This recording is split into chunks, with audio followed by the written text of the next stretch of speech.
नमस्कार दोस्तों, welcome to government exam info. देखिए दोस्तों, आज अभी कुछ देर पहले यूके ट्रिपल एस ने एक अपडेट जारी की है और ये अपडेट किन के लिए है वो भी मैं अभी आपको बताऊंगा।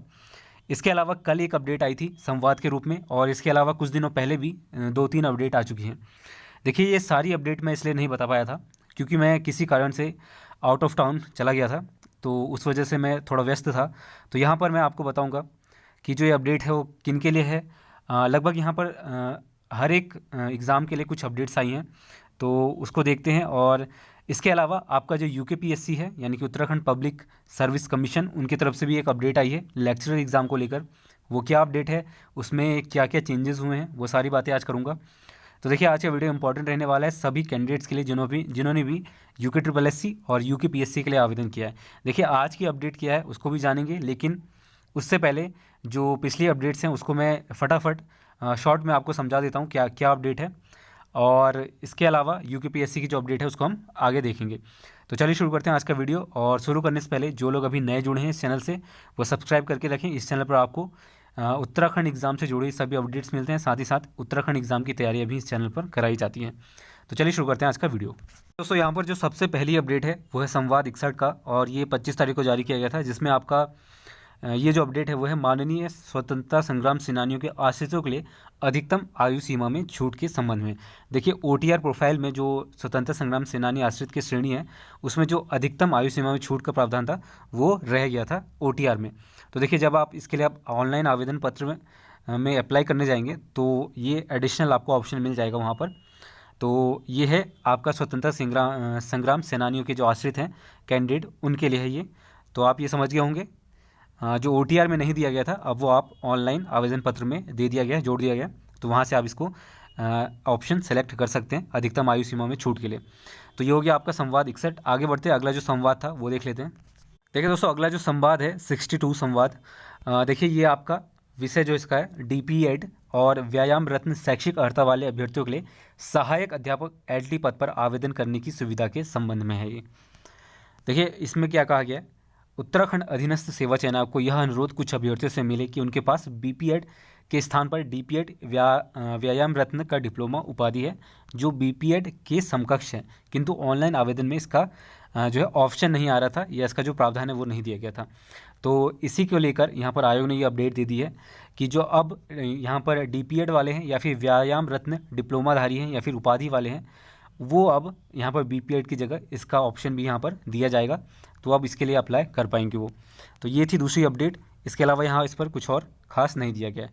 तो ये आपका जो डीपीएड और व्यायाम रत्न शैक्षिक अर्हता वाले अभ्यर्थी हैं जो ये चाहते थे कि डीपीएड वालों और व्यायाम रत्न का जो डिप्लोमा और उपाधि धारक है उनको भी यहाँ पर मौका दिया जाए, तो अब यहाँ पर ये ऑप्शन आपको देखने को मिलेगा ऑनलाइन आवेदन पत्र में। देखिए दोस्तों, इसके बाद एक 26 तारीख को अपडेट दी गई थी संवाद 63 के रूप में, जिसमें ये कहा गया था कि जो शास्त्रीय उपाधि धारक अभ्यर्थी हैं हिंदी विषय से, उनके लिए सहायक अध्यापक में आवेदन पत्र में जो इसका ऑप्शन था वो नहीं दिया गया था, तो अब यहाँ पर ये ऑप्शन दिया जाएगा। देखिए, इसमें क्या कहा गया है, शास्त्रीय उपाधि धारक कुछ अभ्यर्थियों द्वारा यह अनुरोध किया गया था कि सहायक अध्यापक एलटी पद पर चयन हेतु वर्तमान में जो आवेदन पत्र ऑनलाइन भरा जा रहा है उसमें शास्त्रीय उपाधि का विकल्प चुनने के बाद केवल संस्कृत विषय का विकल्प आ रहा था। देखिए, इसको लेकर काफ़ी कुछ क्वेश्चन भी पूछे गए थे, तो देखिए अब यहाँ पर ये क्लियर हो चुका है। अब हिंदी विषय से भी आवेदन कर पाएंगे जो भी शास्त्रीय उपाधि धारक है हिंदी विषय से। तो ये हो गया आपका एलटी के लिए। देखिए, इस पर आयोग ने विचार करके इस हिंदी विषय को भी यहाँ पर जो आप फॉर्म भरेंगे उस वक्त यहाँ पर आपको देखने को मिल जाएगा। तो दोस्तों, ये थी अपडेट। इसके अलावा जो कल जारी किया गया है अपडेट, उसमें क्या कहा गया है उसको भी देख लेते हैं। देखिए दोस्तों, यहाँ पर आपका संवाद जो 64 है वो काफ़ी इंपॉर्टेंट है।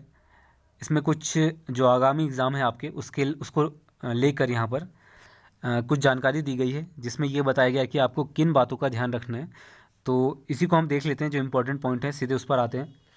देखिए, इसमें कहा गया 29 नवंबर यानी कि 29 नवंबर को जो एग्ज़ाम है हुआ है, उसके बाद जो परीक्षाएं होनी है 29 नवंबर के बाद जो अन्य परीक्षाएं भी होंगी उनके लिए ये दिया गया है। देखिए, पहला है परीक्षा केंद्र में प्रवेश पत्र पर अंकित समय पर पहुंचे व आपको साथ में प्रवेश पत्र का प्रिंट आउट, 2 फोटो और एक फ़ोटो युक्त आईडी, कोरोना काल तक फेस मास्क अनिवार्य है। कहने का मतलब ये है कि इसमें आपको प्रवेश पत्र अनिवार्य रूप से ले जाना है, उसके साथ 2 फोटो ले जानी है आपको। इसके अलावा एक आईडी जरूर रखें अपने पास, जैसे कि वोटर आईडी आप रख सकते हैं, सिंपली फ़ोटो युक्त जो आईडी है, आधार कार्ड भी आप रख सकते हैं। इसी तरह की कोई भी ऐसी आईडी जो वैलिड हो वो आप यहाँ पर रखें। तो ये हो गया पहला पॉइंट। हाँ, कई छात्र इसमें कई चीज़ें भूल जाते हैं एग्ज़ाम के टाइम, तो ये चीज़ें ध्यान रखिएगा। ये 3 चीज़ें डेफिनेटली अपने साथ रख लें एग्ज़ाम से पहले ही।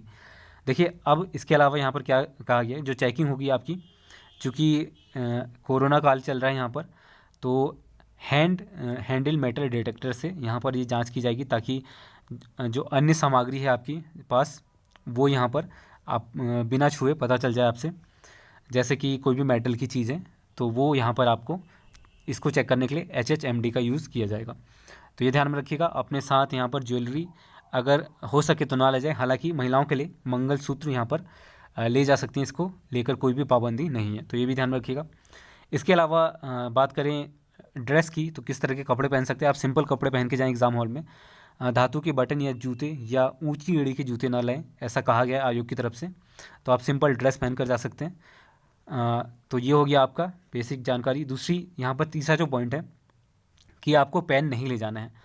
पेन इसलिए नहीं ले जाना है क्योंकि जो पेन है वो आयोग की तरफ से दिया जाएगा। OMR सीट पर किसी अन्य पेन का प्रयोग भी वर्जित है। तो अगर आप चुपके से पेन ले जाना चाहते हैं और उस पेन का यूज़ करना चाहते हैं तो यहाँ पर मैं सजेस्ट करना चाहूँगा पेन ना ले जाएं, क्योंकि पेन वहाँ पर आपको दिया जाएगा। देखिए इसके अलावा कोई भी अन्य प्रतिबंधित सामग्री या मोबाइल फ़ोन या इलेक्ट्रॉनिक कैलकुलेटर या जो भी अन्य चीज़ें हैं, रबड़, पेंसिल या फिर ब्लेड, इस तरह की चीज़ें भी आप ना ले जाएं। और इसके अलावा आयोग ने यह भी निर्णय किया है कि यदि किसी अभ्यर्थी द्वारा उत्तर पत्रक पर सफ़ेदाई यानी कि जिसे आप वाइटनर कहते हैं उसका प्रयोग किया जाता है तो मूल्यांकन नहीं किया जाएगा। तो ये भी ध्यान में रखिएगा। इसके बाद देखिए पॉइंट नंबर 6, परीक्षा प्रारंभ होने पर परीक्षार्थी को अपरिहार्य होने पर ही टॉयलेट जाने की अनुमति होगी, अन्यथा 2 घंटे के अवधि तक उन्हें सीट पर ही बैठे रहना होगा। यानी कि इसमें कहा गया आपको 2 घंटे तक एग्ज़ाम हॉल में ही रहना पड़ेगा। 7 देखिए, बायोमेट्रिक प्रत्येक अभ्यर्थी को कराना अनिवार्य, अन्यथा वे अनुपस्थित माने जाएंगे। हाँ देखिए, इसके अलावा कक्ष निरीक्षक आपके व्यवहार को भी देखेंगे। संदिग्ध व्यवहार या अमर्यादित आचरण आपके अभ्यर्थन निरस्त करने का कारण हो सकता है। पॉइंट नंबर 9, कोविड-19 संक्रमण के कारण छोटी पारदर्शी बोतल में हैंड सैनिटाइजर व पारदर्शी बोतल में पीने के लिए पानी जरूर ले जाएं अगर आप चाहते हैं तो, वरना सैनिटाइजर आप अपने साथ रख सकते हैं। इसके अलावा पॉइंट नंबर 10 में कहा गया OMR सीट की प्रथम व द्वितीय प्रति कक्ष निरीक्षक को देना सुनिश्चित करें, अन्यथा आपका परिणाम शून्य माना जाएगा। तो देखिए, प्रथम और द्वितीय प्रति कक्ष निरीक्षक को देना है, ये ध्यान में रखिएगा। सिर्फ एक प्रति नहीं है यहाँ पर, ये 2 प्रतियों की बात की गई है, तो ये ध्यान में रखिएगा। प्रथम और द्वितीय प्रति होगी वहाँ पर, वो आपको बताएंगे वहाँ पर सारे जो डिटेल्स है वहाँ पर आपको जानकारी दी जाएगी, तो ये ध्यान में रखिएगा। और जो वहाँ पर बताया जा रहा है उसको ध्यान से सुन के जो कहा जा रहा है उसी को फॉलो करें। वहाँ पर परीक्षा केंद्र के बाहर या अंदर प्रत्येक दिशा में शारीरिक दूरी के नियम का पालन करने का कष्ट करें। तो देखिए, ये बेसिक डिटेल्स थी। इसमें इंपॉर्टेंट जो था वो ये है कि आप पेन नहीं ले जाएंगे क्योंकि पेन आपको आयोग से मिल जाएगा। इसके अलावा आपको एक आईडी ले जानी है जो इम्पॉर्टेंट है, क्योंकि आईडी यहाँ पर आपकी चेक की जाएगी, जो वैलिड आईडी है, जो जिस नाम से आपने आवेदन किया और उसी नाम से आपका आईडी है कि नहीं, या कोई और एग्ज़ाम देने तो नहीं आ रहा है, इस तरह से यहाँ पर चेकिंग की जाएगी, जो कि लगभग अब सभी एग्ज़ाम में की जाती है। तो ये हो गया संवाद 64। और देखिए अभी जो अपडेट आई है वो क्या है उसको भी हम देख लेते हैं। देखिए दोस्तों, जो अभी अपडेट आई है वो आई है सेक्रेटरी सचिव संतोष बडोनी की तरफ से 29 नवंबर 2020 को। क्या है ये है कार्यालय ज्ञापन। इसमें क्या कहा गया वो देख लेते हैं। देखिए, सहायक अध्यापक LT के दिनांक 13/10/2020 को जारी विज्ञापन में विज्ञान विषय के कुछ अभ्यर्थियों को आवेदन पत्र भरने की सुविधा दिए जाने के संबंध में है।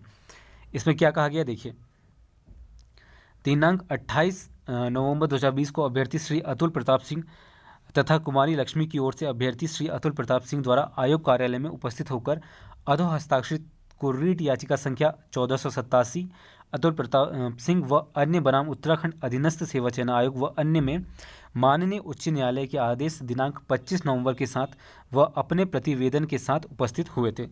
तो देखिए, यहाँ पर ये जो डेट डाली गई थी जिसका नंबर था 1487, इसमें अतुल प्रताप सिंह व अन्य बनाम उत्तराखंड अधीनस्थ सेवा चयन आयोग व अन्य में जो माननीय उच्च न्यायालय की तरफ से आदेश जारी किया गया था 25 नवंबर 2020 को, तो उसके जो प्रतिवेदन है उसके साथ ये 2 लोग आए थे। तो इसमें माननीय उच्च न्यायालय के आदेश दिनांक 25 नवंबर 2020 तथा याचिकाकर्ता के प्रतिवेदन में यह अनुरोध किया गया है कि उन्हें ऑफलाइन आवेदन पत्र भरने की अनुमति दी जाए। देखिए ऑनलाइन किया गया है पूरा सिस्टम, इस बार ऑफलाइन बिल्कुल भी ऑप्शन में नहीं दिया गया है, तो इसीलिए ये मांग की गई थी। इस पर याची को व्यक्तिगत रूप से अवगत कराया गया है कि आयोग में ऑफलाइन आवेदन की व्यवस्था काफ़ी पहले ही समाप्त हो चुकी है। जैसा कि आपको मालूम होगा 2014 के बाद ये व्यवस्था समाप्त हो चुकी है। वर्तमान में कोई ऑफलाइन आवेदन का प्रारूप उपलब्ध नहीं है जो प्रतिवेदक याचिकाकर्ता को दिया जा सके। माननीय उच्च न्यायालय के आदेश की मंशा यही है कि याचिकाकर्ता को आवेदन भर सके, अतः उनके लिए ऑनलाइन करने की सुविधा आज ही शुरू करने की कार्यवाही की जा रही है। तो देखिए ये जो दो व्यक्तियों ने, अभ्यर्थियों ने, अतुल प्रताप सिंह और कुमारी लक्ष्मी ने ये जो मांग की थी, जिसके लिए ये ऑर्डर आया था 25 दिसंबर को, तो देखिए यहाँ पर इनकी जो ऑनलाइन सुविधा है वो आयोग की तरफ से की जाएगी ऑनलाइन आवेदन करने की। तो ऑनलाइन आवेदन ही होगा यहाँ पर आपका, और ऑफलाइन का यहाँ पर ऑप्शन नहीं दिया गया। अतः आयोग द्वारा याचिकाकर्ता सहित विज्ञान विषय के अभ्यर्थियों के लिए ऑनलाइन आवेदन की सुविधा 28 नवंबर 2020 से प्रारंभ कर दी गई है। जो किसी मान्यता प्राप्त विश्वविद्यालय से प्राणी विज्ञान, वनस्पति विज्ञान व रसायन शास्त्र के उपाधि धारक हों, यानी कि डिग्री वाले हों। कहने का मतलब यह है कि आपका प्राणी विज्ञान, वनस्पति विज्ञान और रसायन शास्त्र में आपकी डिग्री यहाँ पर कंप्लीट होनी चाहिए, अर्थात जिनके पास प्रथम 2 वर्षों में तीनों विषय रहे हों और अंतिम वर्ष में कोई भी एक विषय यहाँ पर रहा हो। ठीक है, इनमें से कोई 2 विषय, अंतिम वर्ष में इनमें से कोई 2 विषय रहे हों। कहने का मतलब ये है कि जो पहले 2 वर्ष है उसमें ये तीनों ही सब्जेक्ट होने चाहिए, और जो अंतिम 2 वर्ष है उनमें से अगर ये 2 है आपका तो भी काम चल जाएगा, और ये 2 है तो भी काम चल जाएगा, इसके अलावा या फिर ये 2 है तो भी यहाँ पर काम चल जाएगा। तो इन 3 सब्जेक्ट से जो साइंस वाले हैं उनके लिए ये कहा गया है। देखिए अतः दिनांक 28 नवंबर 2020 से ऐसे सभी अभ्यर्थी सहायक अध्यापक LT ग्रेड विज्ञान विषय में आवेदन कर सकते हैं। अन्य विषयों में यह सुविधा लागू नहीं होगी। यह सुविधा ऐसे सभी अभ्यर्थियों के लिए माननीय उच्च न्यायालय द्वारा उपरोक्त रीट याचिका संख्या 1487 में होने वाले अंतिम निर्णय के अधीन रहेगी, अर्थात इस मामले में अन्यथा निर्णय होने पर ऐसे अभ्यर्थियों को के जो अभ्यर्थन है तदनुसार आयोग द्वारा विचार किया जाएगा।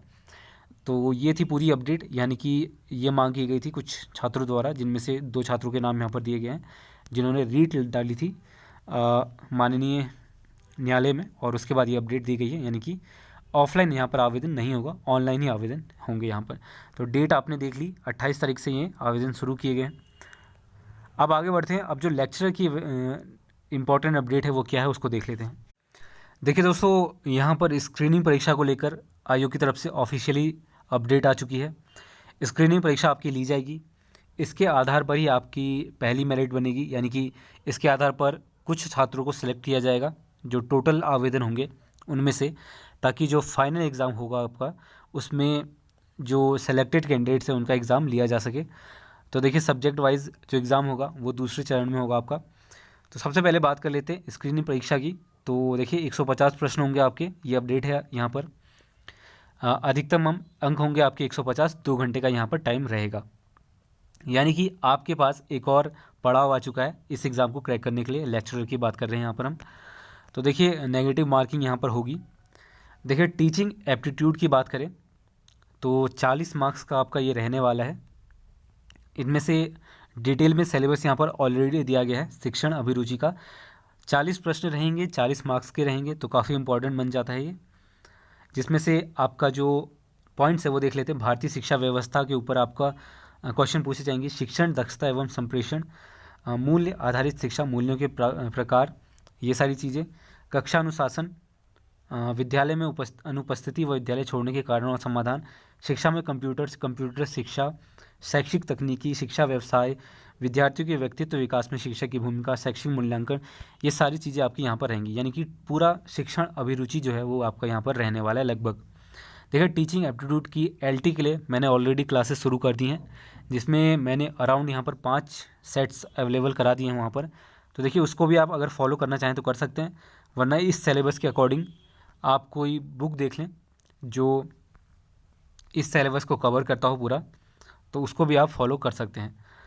आगे बढ़ते हैं, अब देखते हैं इसके अलावा सेकंड जो पार्ट रहेगा आपके क्वेश्चन पेपर का वो रहेगा 35 मार्क्स का। जिसमें 35 क्वेश्चन पूछे जाएंगे जीएस के, यानी कि सामान्य अध्ययन के। इसमें सारी चीज़ें होंगी।